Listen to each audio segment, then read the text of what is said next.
Nicki Minaj, baby girl, go ahead and take this L before you send the rest of your career straight to hell. Let's discuss.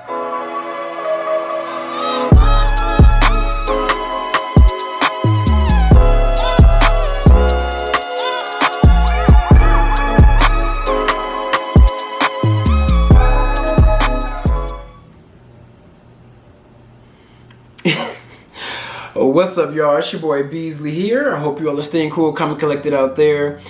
You know, you guys, for a hot millisecond, things seem to be a little bit peaceful in the female rap landscape, but you know, just like a normal reoccurrence of things being the 360 these days, we are right back at square one, and everybody feels like they are the one, their one on top of the throne. And now the girls are fighting. They're fighting once again. So the two culprits that both think they're victims that we're talking about today are both Nicki Minaj and Megan Thee Stallion. Things got hot when Megan shot up the spot. She put out her diss song by the name of Hiss. Hiss. You know, hiss like a snake. She's doing this whole entire like snake persona. Like first she came out with Cobra and now we're coming out with Hiss. Now, it was a good diss song, but as a song, I don't think it will really have staying power for long. I didn't really like it as a song, but I will say the disses were very spot on. So in Megan Thee Stallion's diss song, Hiss, she first dissed her ex by the name of Partisan Fontaine. She basically called out the fact that he's a cokehead, which more people do coke than you think. She called out Drake for having a BBL. From what I hear behind the scenes, he does in fact have a BBL. And two straight bullets that hit Nicki were first, the whole entire fact that Nicki got ass shots. And really, I think that was a stray to a lot of the other female rappers and the Instagram girls of the world that all have ass shots. But the main diss that got Miss Nicki Petty all riled up and petty was the Megan's Law comment. You hoes ain't mad at me, you mad at Megan's Law. It is simply defined as a name for a federal law within the United States requiring law enforcement authorities to make information available to the public regarding registered sex offenders. The laws were created in the response to the murder of Megan Kanka.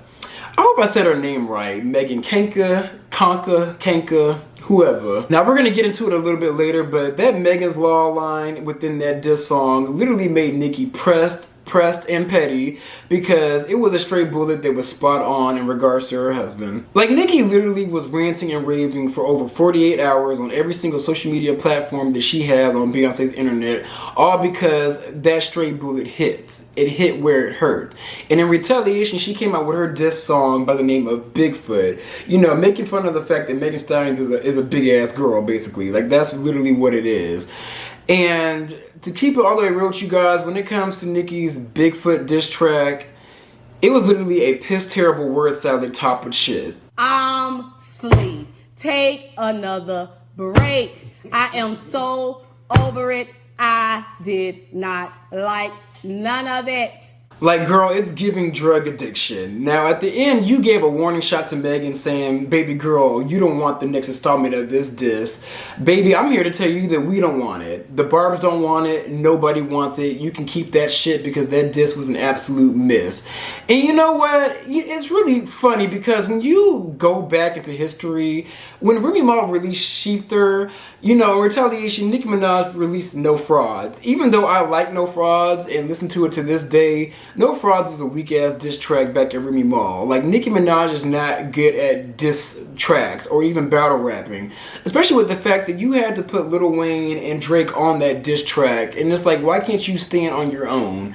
Like, I'm sorry. Like, Nicki, at the end of the day, is a good rapper. But when it comes to battle rapping and going back at the girls, you're not good at it. You're good at throwing sneak disses, but direct disses, that's where you absolutely fail. But back to Megan's Law, Nicki Minaj, for one, Megan beat you at your own game because Megan didn't say a word. She sneak dissed you, but she didn't say your name. And you hooping and hollering on Beyonce's internet acting a plumb fucking fool, girl, you look like a tool, like you're pressed. You went from the princess of petty to being the princess of pressed paninis, like girl. You were really bothered. But Nicki, the harsh truth of the real reason that you're really pressed is because deep down inside, you know that your husband is a piece of shit. He is a piece of shit and a reformed criminal who can't even afford to pay the light bill. Nicki, you should have never even been in the same room with this man, and you sharing your legacy and your brand with this man has literally tarnished every single thing that you have built. Now when it comes to me, I'm not an elitist and I would never say that somebody is better than the next, but bitch, you for damn sure are better than being a part of his situation. Like, no matter what you do or say to defend this man, you literally have to check in the fact that he is a registered sex offender. Like, anytime you guys make a move or decide to move, you have to let the public know that you live with a registered sex offender. You literally have to put your address on the internet to let people know that a registered sex offender lives at this address. Like, girl, that is a huge embarrassment. If you guys don't know, way back in history, Nicki Minaj's man Kenneth, like, allegedly, probably not even allegedly because he went to jail for it. When he was in his 20s, he sexually assaulted a young girl. I forgot her name, don't feel like looking it up, but he sexually assaulted her, and Nicki Minaj tried her best to even defend this man in the public.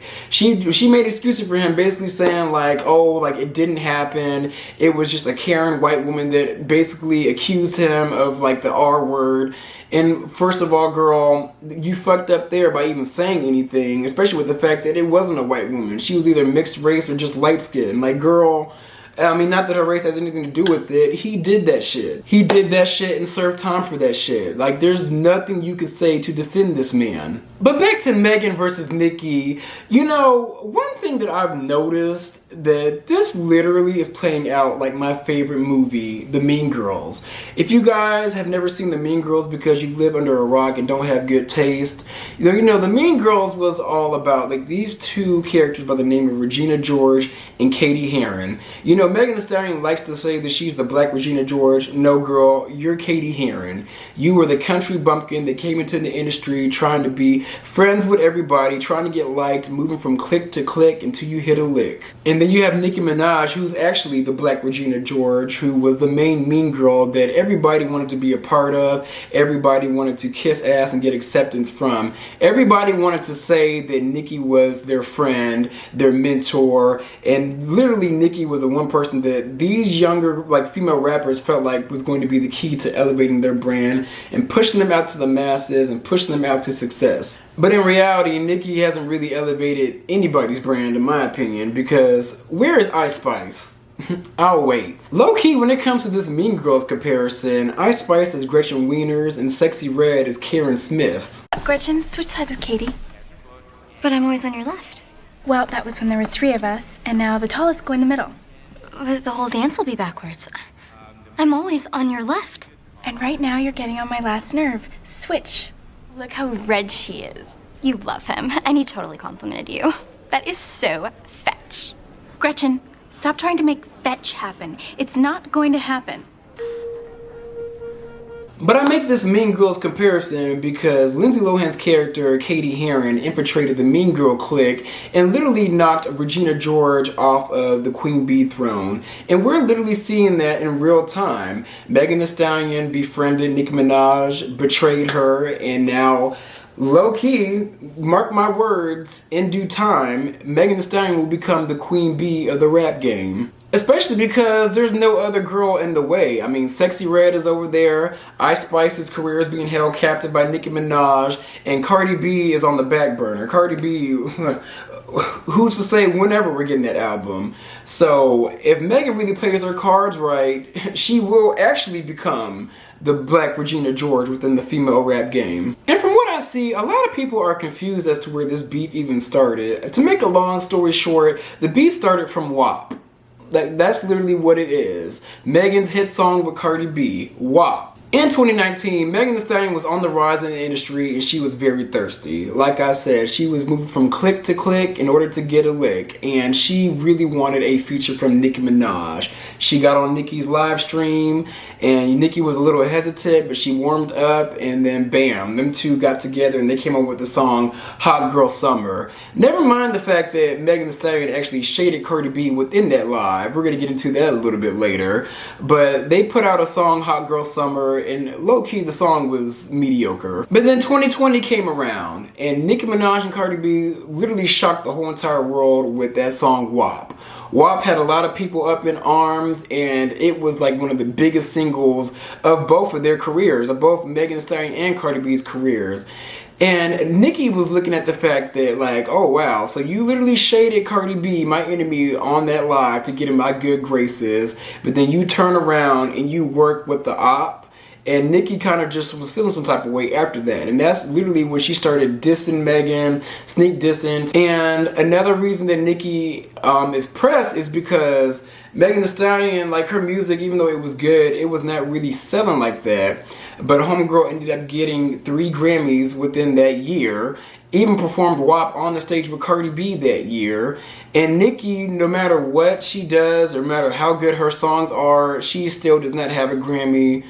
And in my opinion, I don't think she's ever going to get a Grammy. Now, y'all, when it comes to these two, I just have to keep it all the way real because I am a fan of their music, but I am not a fan of either one of their personalities. Shifting the focus to Megan. Megan, girl, I gotta get on your ass because you're a flawed individual too. For one, Megan Thee Stallion is a habitual liar. She came on the scene lying about her contract so that she can get out of 1501. Even though Carl Crawford is a very shady individual, she wanted to kind of shift the public's opinion and lied about her contract so that she can go the Jay-Z route, the Jay-Z way. And then on top of that, girl, you lied about the whole entire Tory Lanez situation because your ass was pissy ass drunk. And we gotta keep it real. You got on the stand and lied about you and Tory's sex life. Not on the stand, but on that interview with Gayle King. Girl, you lied in that interview. You cried and lied with no tears. And then you gaslit the whole entire Protect Black Women movement because black women, they're gonna ride behind anybody that rides for them because not a lot of people in the world ride for them or have their back. So you wanted to do the whole entire Protect Black movement after you got shot by Tory Lanez. But real talk, like, you didn't protect Kelsey. The only time you protected Kelsey was with the fact that you lied, and basically with the fact that she was the person that shot you. You lied about that. In my opinion, you guys, Kelsey was the one that shot her ass. That was the only time you protected Kelsey, and Tory Lanez ended up going to jail. But let's not forget the fact that in regards to protecting black women, you're not a girl's girl. You stole Tory Lanez from Kelsey.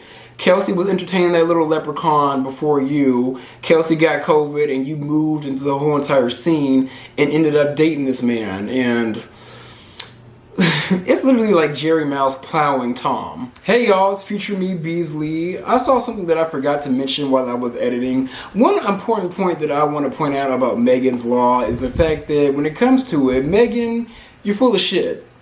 You're full of shit because we gotta keep it real. You didn't really care about Megan's Law when Kenneth Petty was there with y'all behind the scenes of the Hot Girl Summer music video. And you didn't really care about the fact that he was a sexual offender when you were, literally begging Nicki to become a feature, to be a feature artist on your song. To get that Nicki cosign. You were all for it and didn't really care about Megan's Law. So in that case, girl, you're full of shit. But I will say this about Megan in comparison to Nicki Minaj. Megan Thee Stallion is still in her 20s. Megan Thee Stallion, I think at this point, is either like 27 or 28, somewhere in that area. She's still in her fucking 20s. Nicki Minaj, you're an embarrassment. You're an embarrassment because at this stage of your career, you should be past all this bullshit. See, the problem I really have with you, Onika Mirage, is the fact that you're old. You're old, and you should be way past all these childish ass antics.